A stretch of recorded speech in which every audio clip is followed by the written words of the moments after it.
акыркы 5 жылда билесиз да, швейцарский банк мисалы мамлекеттен ордер келе турган болсо көрсөтүп атат, бул мынанын акчасы мына убакта келип түшкөн депчи. А сиз Дубайда акчаны алып келип туруп инвестиция кылып ийесиз. Үйлөрдү алып коесуз, домдорду салып коесуз, виллаларды, жерлерди мисалычы. Ал эгер даже банкка сактаган убакта деле бул жак ачып бербейт жөндөн жөн. Ошондон дүйнөдөгү эң күчтүү миллиардерлер бул жакта жашашат.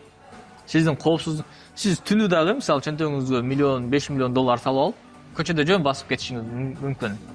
Даже чөлдө дагычы сизге эч ким тийбейт. Наоборот, ошол арап токтойт дагы, сизде чөлдө басып баратсаңызчы. Акчаңызды көрсө дагы, досум баары жакшыбы, кыйналбадыңбы, жеткизип коеюнбу, суу, эмне деп тамак ашын берип сизгечи. Потому что буларда акчага болгон кызык жок бирөөнүн акчасына. Бирөөнүн акчасы бирөөгө жукпайт деген мындай ой жүгүртүү бар да. Алып келип сизди жеткизип коет.